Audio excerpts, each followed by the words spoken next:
आप देख रहे हैं जय भारत टीवी।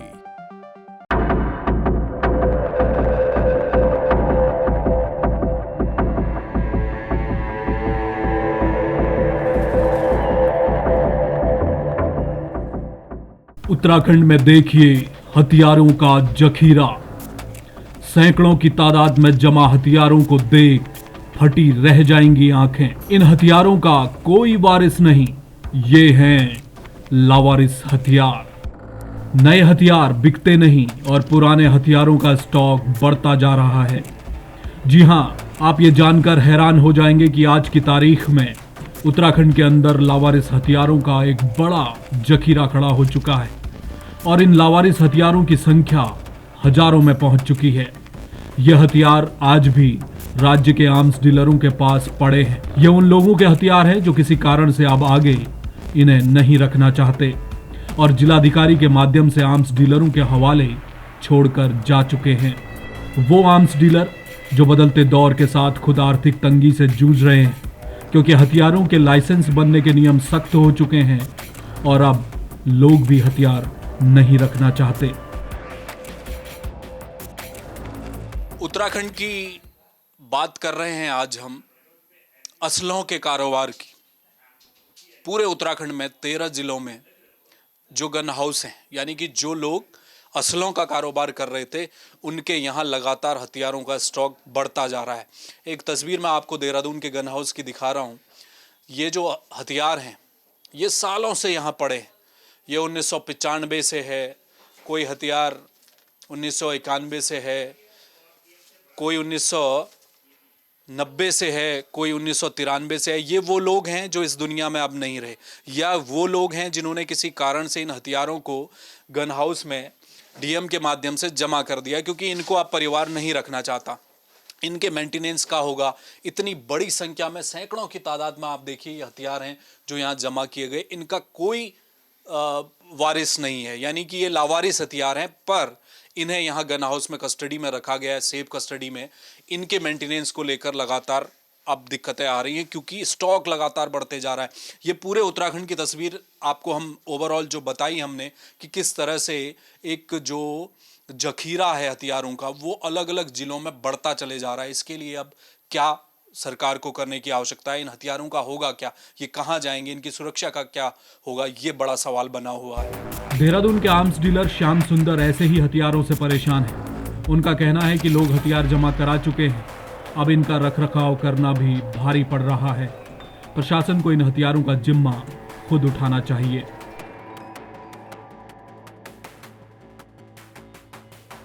आज जिन असलों की हम बात कर रहे हैं, जो मोटे तौर पर आपने इस खबर में अभी तक देखा है, वो एक बड़ा दर्द है। जो व्यापारिक समाज है उसमें हर तबके का आदमी व्यापार अलग अलग स्तर पर कर रहा है, लेकिन एक दर्द है जो लोग असले का कारोबार करते आ रहे थे और राज्य बनने के बाद ये दर्द और बढ़ गया। कोरोना के बाद तो और स्थिति बदल गई। लोग हथियार कम ले रहे हैं, जो ले रहे हैं जमा कर रहे हैं। तो एक तरह से जो असले का कारोबार करने वाले जो लोग हैं वो भी खासे परेशान है। व्यापार का ये जो वर्ग है इसका एक अपना अलग दुखड़ा है। इस पर पूरी बातचीत करने के लिए हमारे साथ श्याम सुंदर जी हैं, जो लंबे समय से यहाँ पर हथियारों का काम कर रहे हैं देहरादून के भीतर। उनसे बातचीत करेंगे। सर, दौर बदल गया, क्या था शुरुआत में जब आप इस व्यापार में आए थे, तब आपकी क्या स्थिति थी, क्या उस समय की स्थिति थी, अब कितना बदलाव आ गया है असलों का कारोबार अगर मैं बात करूं तो? पहले हम लोग उत्तर प्रदेश में थे तो हमारे पास ग्राहक जो है पूरे उत्तर प्रदेश से आता था, और यहाँ पे देहरादून में जो रिटायर्ड लोग थे, रिटायर्ड ऑफिसर थे, उन लोगों के असले बहुत बिक जाते थे। और उत्तर प्रदेश से उन असलहों को, विलायती असलहों को खरीदने के लिए हमारे पास पूरे उत्तर प्रदेश से लोग आते थे। परंतु जब से यह उत्तराखंड बना है तब से एक तो यहाँ देखिए आप कि कुछ ऑर्डिनेंस फैक्ट्री ने रिवॉल्वर पिस्टल निकाल दिए हैं। बंदूकों की बिक्री ख़त्म हो गई है, क्योंकि अब जंगलों में जगह जगह सीसीटीवी कैमरे लग गए हैं और जानवरों को मारना जो है बैन कर दिया है। कोई जानवर नहीं मार सकता है, तो लोग बंदूकें रख कर क्या करेंगे। जिनके पास बंदूकें थी वे सब अब धीरे धीरे उनको जमा कर रहे हैं, और कुछ जमा कर रहे हैं, कुछ विक्रय कर रहे हैं। और अब देखिए ऑर्डिनेंस फैक्ट्री भी अप टू ये स्टेट बैंक वगैरह जितने भी बैंक्स हैं वो सब अपडेट होते जा रहे हैं। जो अपनी पुरानी दोनाली बंदूकें होती थी वह सब रिप्लेस करके अब सब पंप एक्शन बंदूकें खरीदने जा रहे हैं, जिनकी बैरल छोटी भी होती हैं और उसमें एक साथ कई कारतूस भरे जाते हैं। परंतु जो ये व्यापार है यह उत्तराखंड बनने के बाद तो बिल्कुल ही, यानी जिसे कहते हैं कि भुखमरी के कगार पर आ गया है। और उस पर भी हमारा प्रशासन और शासन इतनी सख्त नीतियां बना रखी हैं कि कोई लाइसेंस लेने के लिए अपना 6 महीने लगाता है, साल लगाता है, तो वो फिर थक जाता है और लाइसेंस बनवाने की उम्मीद ही छोड़ देता है। यानी कि आप ये कह रहे हैं कि जो लाइसेंस की प्रक्रिया है वो इतनी कठोर कर दी गई है कि लोग पहले सर शौकिया भी लाइसेंस रखते थे, हथियार असले घर पे रखे जाते थे। हर्ष फायरिंग जो कि सरकार ने अब प्रतिबंध कर दिया वो भी एक बड़ा कारण है। तो क्या इन सभी कारणों की वजह से दिक्कत है? ये हमारे व्यापार में तो बहुत बड़ी दिक्कत आई है। अब जैसे अगर कोई लाइसेंस, आप ये समझिए कि लाइसेंस अप्लाई करता है, पहले पुलिस इंक्वायरी होती है, मेडिकल होती है और फॉरेस्ट इंक्वायरी होती है और दक्षता प्रमाण पत्र लेना पड़ता है, तब वह जाकर के इन सब चीज़ों में वह आदमी थक चुका होता है इन सब कार्यों को कराने। फिर उसकी जो एप्लीकेशन है वह डीएम के पास जाएगी, डीएम अपना संज्ञान लेके उसे यस और नो करता है, और जब वो नो कर देता है तो आप देखिए कि उस व्यक्ति का कितना पर्सनल लॉस हुआ होगा, मेंटली लॉस हुआ होगा, फिजिकली लॉस हुआ होगा और फाइनेंशियली लॉस हुआ होगा, जो इन सब प्रक्रियाओं को उसने पूरा किया। और अंत में जब जिलाधिकारी, जिला मजिस्ट्रेट के पास उसकी एप्लीकेशन पहुंचती है तो वह कैंसिल हो जाता है, तो फिर वह दुखी हो जाता है।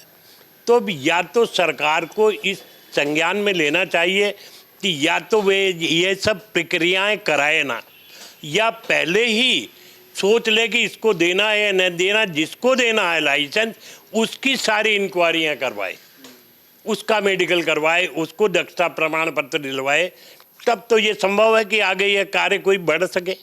और बीच में आप देखिए लाइसेंस बनाने के लिए कई प्रकार के ब्रोकर्स आ जाते हैं, कई दलाल आ जाते हैं, कोई कहता है मैं बनवा दूं, कोई, और हम लोग जो डीलर हैं वो अपनी दुकान से हिल नहीं सकते, क्योंकि हमारा व्यवसाय ऐसा है कि हम अपनी दुकान छोड़ करके कहीं जा नहीं सकते।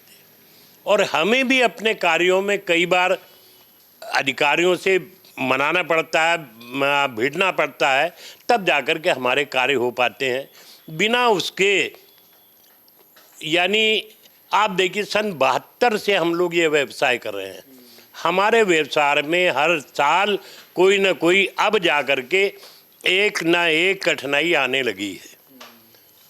हमें कई बार अधिकारियों के पास जाना पड़ता है।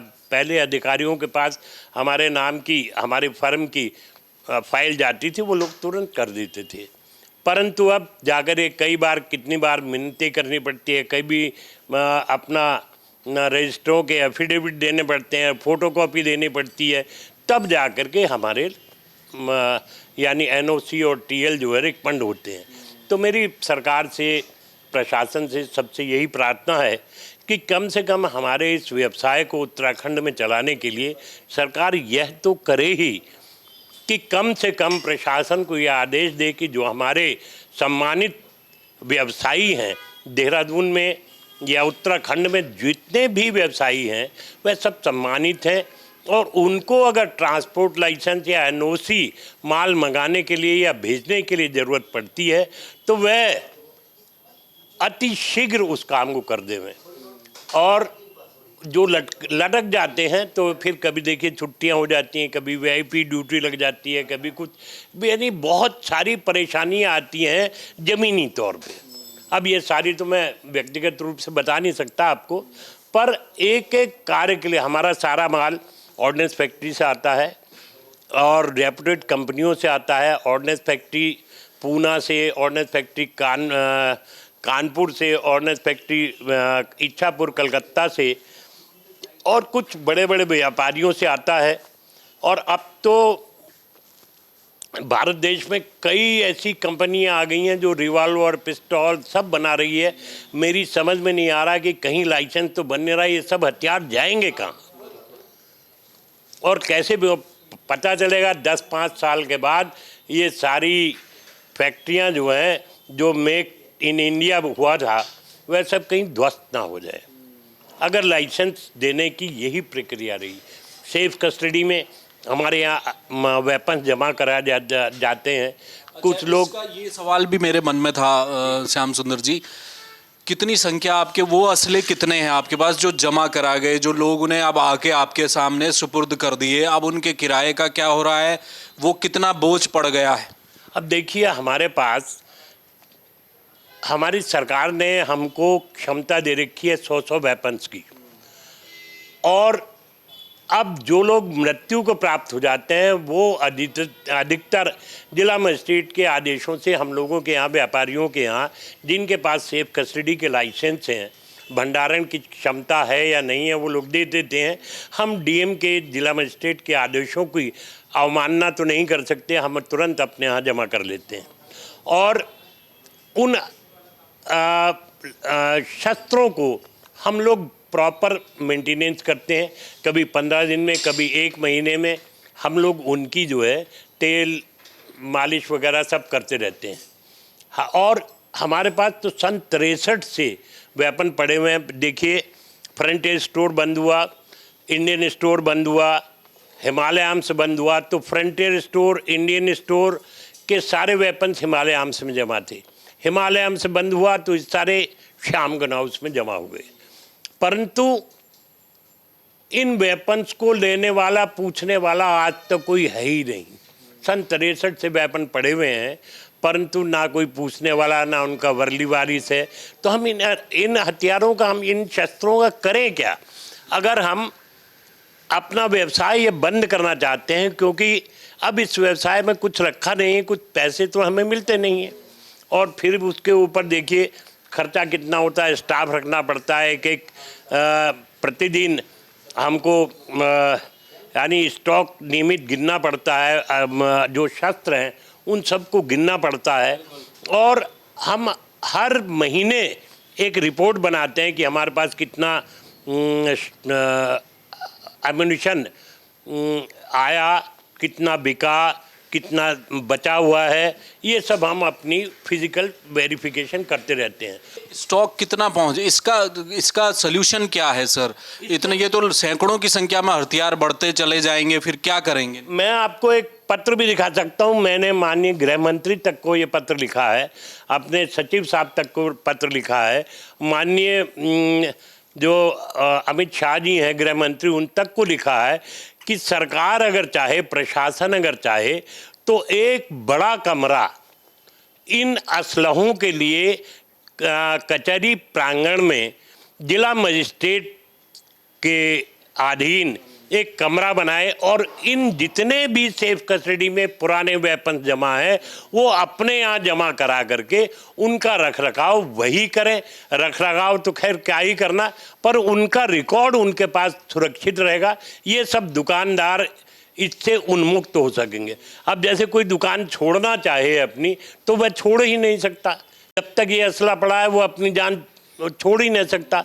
यहीं कई दुकानें हैं बंद हो चुकी हैं, परंतु उसका असला उन्हीं की दुकानों में पड़ा है। उनके लड़के बच्चे पता नहीं कहाँ हैं, क्या कर रहे हैं, कैसे कर रहे हैं, ये कुछ समझ में ही नहीं आ रहा। दुकानें बंद पड़ी हैं, असला उनमें बंद पड़ा है, और अगर कोई लेने वाले देने वाले कभी एक आध आ जाता है तो वो बेचारे अपने शस्त्र के लिए परेशान रहते हैं। देखिए, ये बड़ी समस्या है। एक तो मौजूदा दौर में असले रखने का जो शौक कहें, स्टेटस सिंबल हुआ करता था एक दौर में, लाइसेंस की प्रक्रिया रिजिट हो गई है। बहुत मुश्किल है आप हथियार का लाइसेंस लें, फिर उसके बाद एक हथियार लें। लेकिन ये जो पारंपरिक तौर पर जो व्यवसायी थे, जो हथियारों का काम कर रहे थे, उनसे एक तो ख़रीद कम हो गई है, उनकी सेल कम हो गई है। दूसरा, जो लोग सालों से, जिन्होंने कभी अस्त्र लिया था, उसको जमा करने के लिए उनकी मृत्यु के बाद वो स्टॉक होता जा रहा है। सैकड़ों की संख्या में इस समय देहरादून में अलग अलग जो गन हाउस हैं वहाँ पुराने असले पड़े हैं, उनकी सुरक्षा का बड़ा सवाल है, ये कंसर्न है। तो इसलिए गृह मंत्री तक को भी पत्र अब गन हाउस के जो ओनर हैं वो लिख रहे हैं कि साहब आप इस पूरे स्टॉक को एक जगह पर इकट्ठा कीजिए, उत्तराखंड के अलग अलग ज़िले का भली एक जगह पर आप एक कमरा बनाइए, वहाँ इन अस्त्रों को रखिए, इसकी सुरक्षा करिए, कम से कम हमें छोड़िए। क्योंकि एक व्यापार जिस चीज़ का चलता था असले रखने का, वो लगातार ख़त्म होता जा रहा है।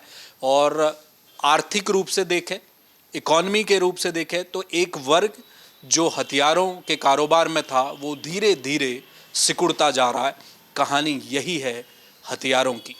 कैमरामैन मयूर उपाध्याय के साथ हेमभट्ट, जय भारत टीवी।